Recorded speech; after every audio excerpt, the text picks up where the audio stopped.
You are listening to Book Clips, a mini podcast in which authors or narrators do readings from novels. Check out the show notes for the synopsis and buy links for this book. Hey, where'd you get that huge bouquet from? Bonnie asked her with a touch of innuendo and a sly grin. What bouquet? Madison asked with a puzzled frown, looking around as though she could see them from her desk. The one at the nurse's station on the 4th. You didn't put them there deliberately? She asked slyly, as though to get in on the secret. She was actually hoping to ferret out more information. Why would I do that? Madison stopped writing in the patient's chart and looked up. To show Tom that he isn't the only one interested? Pay back for that bad date? Madison grinned ruefully at the ill-conceived idea of anyone being able to date Tom Masters. The arrogant asshole had told her equal rights meant he expected her to pay for half of the expensive date he'd taken her on. She shook her head. Had he sent flowers to make up for it? I didn't see them, she told her friend truthfully. Well, Sheila told me that they couldn't fit them on or in your locker, so they decided everyone should enjoy them. There's no card, though, Bonnie confided, and that confirmed that she had looked. Madison rolled her eyes. Having friends among the staff could be a little bit of a pain in the ass. She had to be careful, as she was their superior. She finished up the chart she was looking at, closed it, and filed it as she got up from the desk. Guess I'll go have a look, she told her impatiently curious friend. Mind if I tag along? Bonnie asked, falling into step beside her. Don't you have patience? Madison asked, looking down at the shorter woman and stopping to give her a stern look. Friend or no, the patience came first. Bonnie sighed and turned away, hoping that Madison would share who the flowers were from. She was certain they weren't from Tom. He was too self-absorbed to think of anyone, especially someone like Madison. She looked back to see Madison escaping into the stairwell instead of taking the elevator. She admired the clean lines of her nurse's uniform, the sterile whites instead of the scrubs that everyone else wore. It made her stand out. But then, as a nursing supervisor, she needed to. Her looks alone would have had her stand out. It wasn't that she was really that attractive, she just kind of grew on you. As you got to know her, you realized she was beautiful, but not in an obvious way. It was her personality that made her beautiful. Madison went up to the 4th floor nurse's station and was astonished at the bouquet sitting there. Allison assured her they were for her, and she stared in consternation at the many birds of paradise, along with the long grasses in the bouquet. It was simple and yet striking at the same time. The quantity of them was staggering. Ah, so who are these from? Allison asked, trying to dig for information. The other nurses and a few of the doctors were all gossiping. Are they from Tom? She slyly slipped in. Rumors and innuendo fueled the gossip mill, in between caring for patients. Madison looked up from the massive bouquet and shook her head, first to clear it from her own surmising of who the bouquet was from, and second to refute the question. Tom wouldn't pay for something so outrageous. He'd make a penny scream before he let it go. No, not from Tom, she assured the triage nurse. Oh, is there someone else already? Madison looked at Allison again. No, there is no one else, but it's not from Tom, she said with absolute conviction. She also didn't want that guy getting credit where credit wasn't due, and Tom definitely didn't need the credit. Are you taking the bouquet now? I'll come back after my shift for it. She was already wondering if it would fit in her Prius. Those stems were kind of long, perhaps on the floor. It was going to look gorgeous in her small living room on the dining room table. She was asked about the flowers all during the rest of her shift, repeatedly denying they were from Tom. The fact that she didn't have anyone else to name, and her answers being vague, might have kept the gossip going. She wasn't happy when it spilled over into the operating room when she was trying to concentrate on her patients and her job. So, Madison, I saw that bush you got sitting on the 4th floor nurse's station, Dr. Traff commented, smiling behind his mask to show he was teasing. The twinkle in his dark green eyes might have given it away, too. Yes, Madison said tightly from behind her own surgical mask, glancing up from the tray for only an instant. Clamp, he requested, and saw that she was right on the money, ready and waiting. She often anticipated what he needed. That made her a good nurse. She also followed up on the patients as much as any of the doctors. Many of the doctors liked working with her. She went above and beyond and was extremely conscientious, and it was appreciated. So, who sent them? He asked, making conversation as he worked. Madison looked down into the gut briefly and returned her eyes to her tray. They didn't need more hands in there, much less eyes, and her job was to keep the tools of the trade available to the doctors. She just wanted the conversation to stop. Her nurses had been asking her all day. I don't know. she answered honestly. She was never so relieved as when the patient began to pump blood and the surgeon's idle conversation was cut off.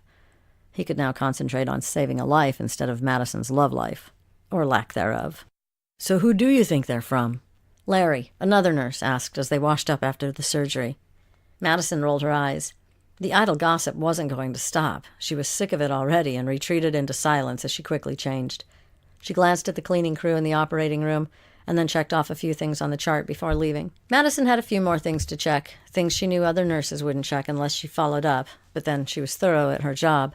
She changed into street clothes, not about to be seen in her nurse's uniform, and ended up on the 4th floor trying to carry the huge bouquet. There was no way she could easily walk it all the way down from the 4th floor, especially in the stairwell, so she pressed the button for the elevator. She saw many admiring glances and assumed they were for the enormous bouquet. It was really lovely, but she was embarrassed. Perhaps she should have left it at work, maybe divided it up and given it to a few patients. She wondered who it was from. "Did you get in a fight?" Beth asked as she saw her maneuver onto the elevator with the bouquet, trying not to poke anyone in the eye with one of the sharp, pointy flowers of the long-bladed grasses.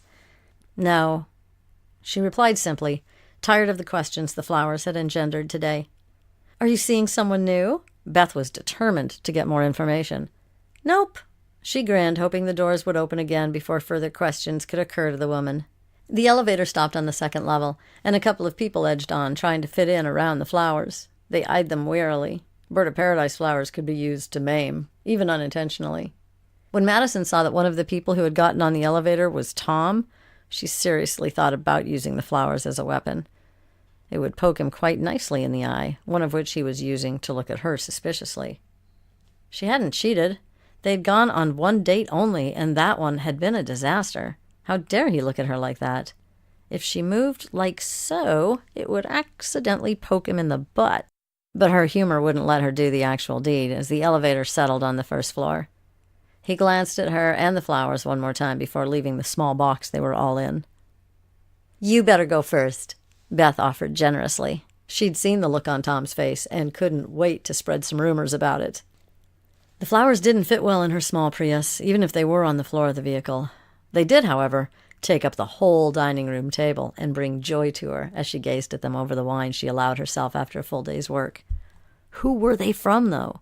That was the question she, and apparently many of the people she worked with, wanted answered. They were exotic, and they were all over Southern California, but this was a unique bouquet. Who had sent it to her? Idly, she sat spinning the stem of her wine glass and gazing at the present she had received. She was trying not to read too much into it, but she couldn't help thinking about the who, the what, and the why.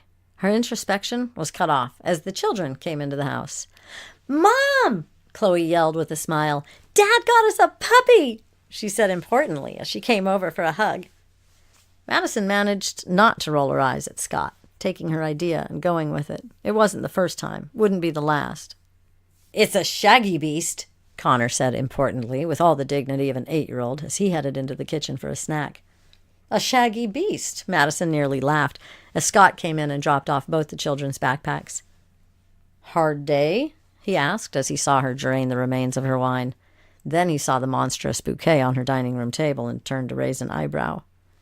"No, not at all," she assured him, ignoring his questioning look. "A dog?" "Yeah, we went to the pound after school, just to look," he assured her. "Next thing I knew, we had this shaggy, flea-bitten varmint." She laughed, knowing the powers of persuasion her children possessed. "I'm sure you'll adjust." "It's going to cost me a fortune," he whined, trying to get her to see his side of things. Madison was amused further. He had heard her suggestion that it was time for the children to have some responsibility and get a pet. He further wanted to be the hero, and now had to deal with it. "We went to Petco, and apparently the dog needs one of everything," he lamented. "Well, now you've done it," she assured him. "Done what?" he asked, confused. "You can't get rid of it now," she pointed out, knowing he wouldn't hesitate to take it back to the pound. "Daddy, you won't get rid of Fluffy, will you?" Chloe asked, sounding amazingly like her father with her wine. "Of course not, honey," he assured her. "Now, you go and play."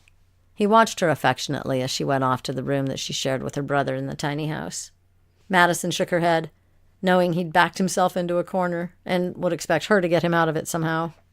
It really made more sense for her to have a dog in the small 2-bedroom house with a yard than him in his small apartment. But she wouldn't rescue him. Not this time. So many other times she had indeed gotten him out of his need to show off for the kids, but enough was enough. "Here are your keys," he said as he handed over the keys to her minivan. She reluctantly handed him the keys to his Prius, preferring the smaller and more dependable vehicle to drive. Madison was relieved when Scott left and she was alone with the kids. She needed her quiet time, and sharing custody with him wasn't always easy. It was why she no longer wished to be married to him. He had needed so much of her time that it was like raising a third kid. She wanted a lover, not another responsibility. She wanted a partner, not someone who wanted to be taken care of, not someone who expected it. She sighed, thinking about Scott, and then her latest fiasco, Tom. Why the heck couldn't she meet someone nice who tripped her trigger and could be a true partner? Someone who was adventurous and loving. Someone who didn't want something from her she wasn't prepared to give. She sighed again as she straightened one of the flowers and wondered who had sent her the absolutely outrageous bouquet. You have been listening to Book Clips. Check out the show notes for the synopsis and buy links for this book. If you are interested in showcasing your novel, then check out the show notes for more information.